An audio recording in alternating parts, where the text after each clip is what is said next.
Swami Vivekananda, after his guru Ramakrishna attained samadhi, he wanted to take his master's message to the West. So, he wants to go and do this, but he wants to seek the permission of Sharada Devi, who was Ramakrishna's wife. She said, Naren, can you give me that knife? She said, I wanted to see how you will give the knife. You may go and spread the master's message.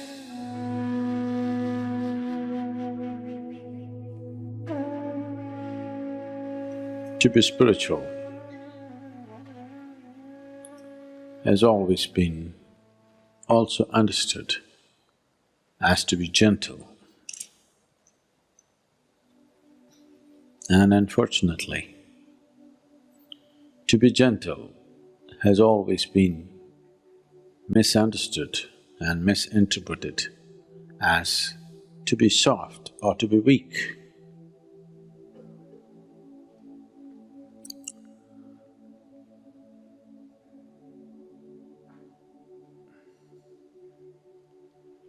The weak are gentle, not by choice,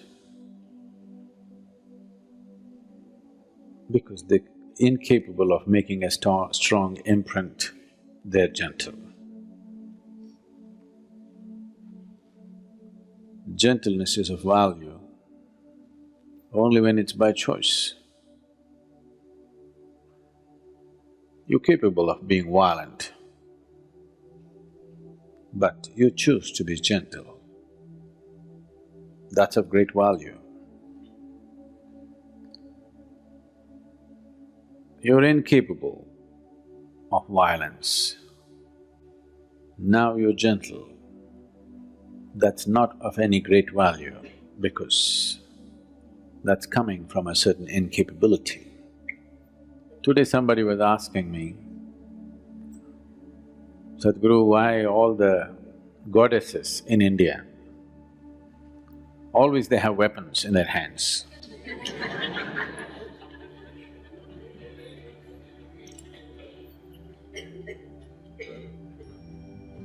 Why our Bhairavi, though she has eyes, she doesn't have any weapons in her hands? 10 hands and no weapons. Because she's done with violence. You see the buffalo, Mahishasa, already conquered. So what needs to be treated brutally has been done. The beast has been killed.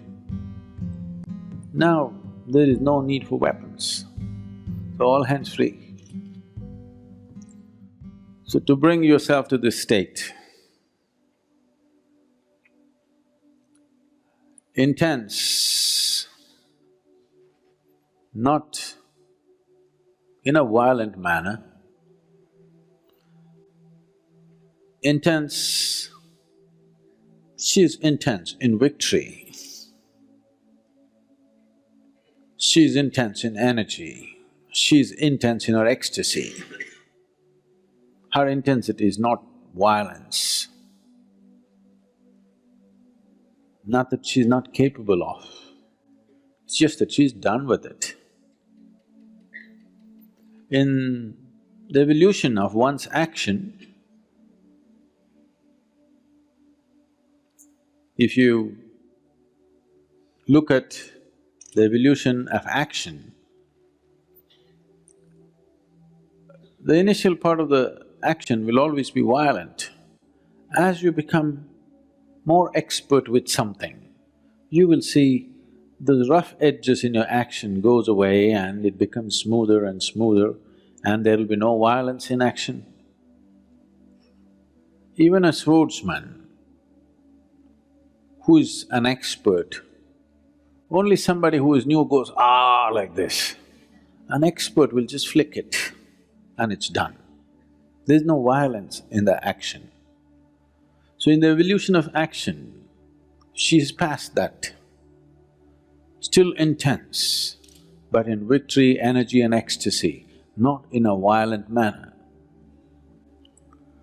There are many symbolisms like that here, if you peel your eyes and see, where it is intense but not violent. Is something wrong with violence? It's not a question of right and wrong, it's just crude way of conducting life. If you say violence is bad, that means you will end up rejecting a part of yourself and you can never get rid of it because it'll not go. It'll come out in so many ways. People who are very peaceful on the street, violent at home, if they are not capable of physical violence, they're verbally violent. They're violent in their thought and emotion in so many ways. So rejecting violence is not going to work. Evolving violence into a more sophisticated action. The need is not for violence, the need is for intensity. The need for that intensity is always there in every human being. If you do not refine that need for intensity and manage to experience that intensity by simply sitting in meditativeness or in devotion or in love or in simply pure action, if you do not find refinement and still find intensity, violence will erupt from you in so many different ways. You may not have the courage to get into a physical fight, but it will happen in so many different ways and life turns ugly. It will enter every sphere of your life and the way you take things and keep things, you will know whether you're gentle or violent, you know. There's a very beautiful incident which happened, I must have told you a few times. Swami Vivekananda, all of you heard of Swami Vivekananda? After his Guru Ramakrishna attained Samadhi, he wanted to take his master's message to the West. So, he wants to go and do this, but he wants to seek the permission of Sharada Devi, who was Ramakrishna's wife. He went to see her and she was busy cooking in the kitchen. When he went and said this, she was focused on what she was doing without looking up, she listened to him. He said, I want to go to the Western world and spread the message of my master. Shall I go? So without looking up from the chores that she was doing, she said, Naren, can you give me that knife?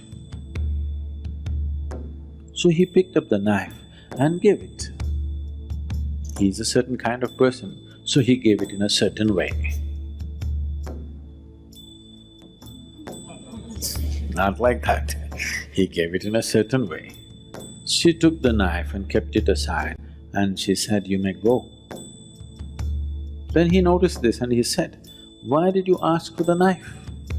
You have no vegetables to cut, everything is already on the pot, already in the pot, on the boil. Why did you ask for the knife? There was no need for the knife, why did you ask for it? She said, I wanted to see how you will give the knife. You may go and spread the master's message. So this is where gentleness is. Not because somebody is watching, not because you're under scrutiny, just the way you move, how you step on the planet, how you breathe, how you sit, how you stand, how you look at other people. This is where you have to refine your action. Now I'm not talking to you about mindfulness, no, being mindful of everything, no. I'm talking about refining your physical action, your verbal action. With this slowly, your mental action and emotional action also can be refined. To just move your hands and legs in a more gentle manner. This refinement can happen either because you become meditative or you consciously refine it so that you move towards meditativeness. It's good to start from both the ends. If you want to reach a destination, it's good to start from every possible end so that you get there quick enough. If you want to burn a candle quick, you burn it from both ends, isn't it? You burn it from only one end, it may take a lifetime. You want to enjoy at least half a lifetime of meditativeness, you must burn it from both ends. So you may be practicing meditation, but also consciously refining your physical action. The way you move your hands, the way you move your body, the way you move your breath, your words. This is not about becoming pretentious, this is about becoming conscious.